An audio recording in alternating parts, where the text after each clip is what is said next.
Today we're reviewing Star Wars Solo Man Star Wars. Tony, is Solo a Star Wars story worth seeing? I don't know. You do too know. Now come on, tell me. Don't want to. Please? No. Now Tony, tell me. Is it good? Yes. Is it revolutionary or changing the game for Star Wars movies? Not at all. If I'm gonna go see a Star Wars movie, to me that's like something I want to enjoy and have fun with, and I feel that's what this movie accomplishes. It's a gigantic, high-action, fast-paced, space western adventure. I actually really enjoyed this film a lot more than the other recent Star Wars movies to come out. With the Rogue One, I just didn't connect with any of the characters, and with like the new trilogy, you know what I mean when I say, I don't know, it just seems like there's too much of a struggle of what the creative vision behind it is, and I feel like they're gambling to a degree with these Star Wars films, because you're taking these beloved characters and you're handing them off into these other people's hands. And when you see a scene like in The Last Jedi where Luke Skywalker's drinking the milk straight from an animal's breast, it's just, whereas yeah, it's funny, but I don't want that kind of funny.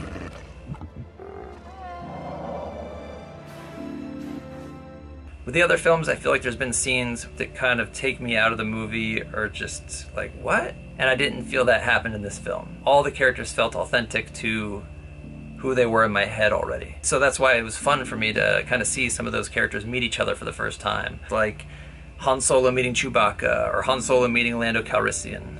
Can I ask you a question, Captain Calrissian? Anything, Han? That's Han, but that's okay.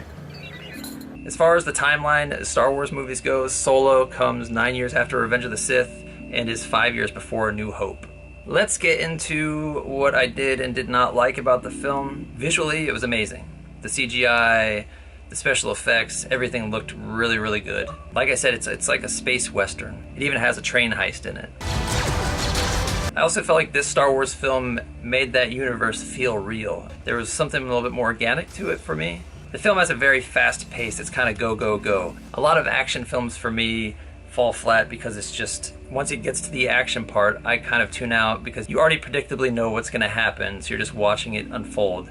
I felt like they did a really good job of keeping me engaged through all of those action set pieces.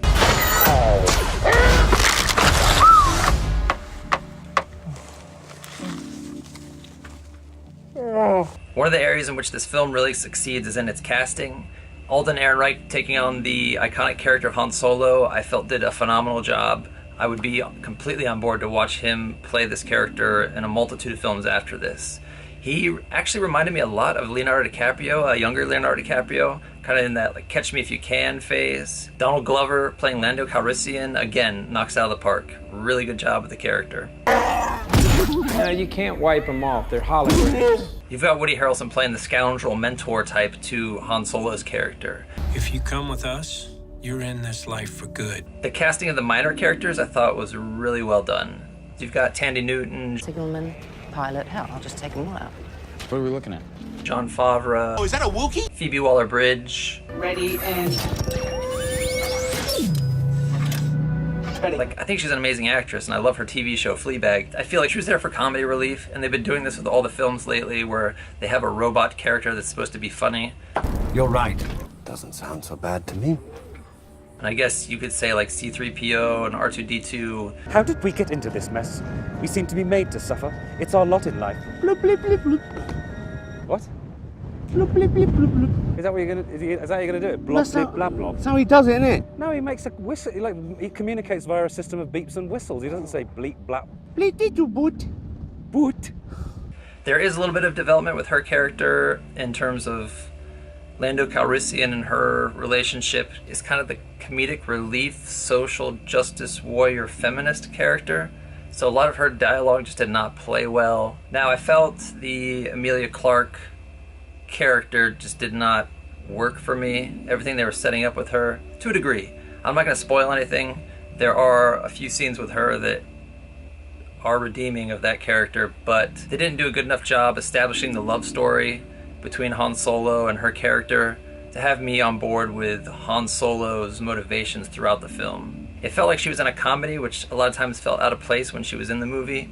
If they would have spent a little bit more time developing that relationship between the two of them, I felt the film would have really benefited from that. Paul Bettany as the villain just did not work for me.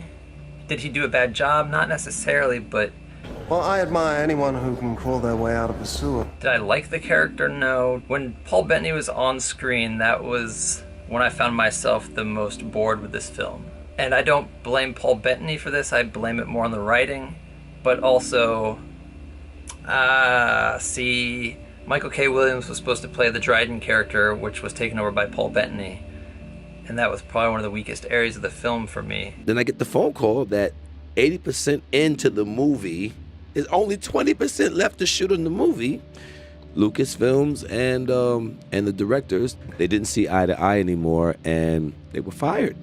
They brought in Ron Howard, and they said, look, can you steer the ship back in this direction? He says, in regards to, Michael K. Williams' character, if you want me to save it, we're gonna have to reshoot it in its entirety. Michael K. Williams would have killed it. Man, I really like him as an actor. I would have much rather had him in that role.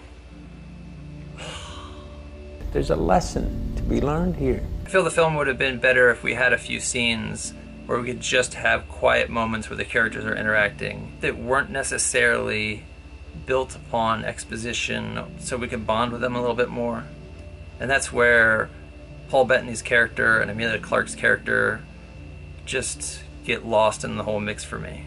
Part of that falls on the casting, I think. So it's the actor's performance, and it's also, a lot of it's the writing. I understand the film's a fast-paced film, and we're in the middle of an adventure, and we're just going from place to place. They're not really giving you a whole lot of backstory or a lot of time to develop the characters. I feel like that's one of the areas this film is lacking. You kind of want to like the characters more.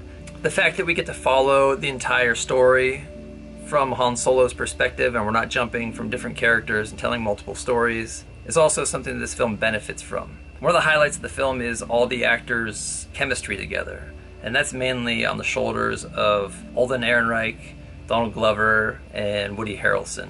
That kind of sells the film for me. So for those reasons, that's why I love the film.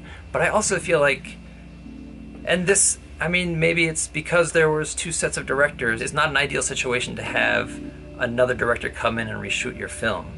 So there's obviously going to be some tonal issues and some things that just aren't hitting their mark. We may never find out exactly what the differences are between the two versions of the film that were shot, and it's probably a miracle that it came out as good as it did, because this film does not have a lot of weight to it.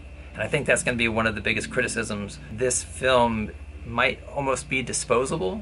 I get a little too tired of how much they're trying to do in some of the other movies. If I'm at home and I've got The Last Jedi, The Force Awakens, Rogue One sitting on my shelf, and Solo, the odds are I'm going to be more likely to watch Solo. Overall, I will say this is probably my favorite Star Wars film to come out in recent years. So in my opinion, if you're looking for an entertaining, fast-paced, space western action film this summer with an independent cast, this is the movie for you.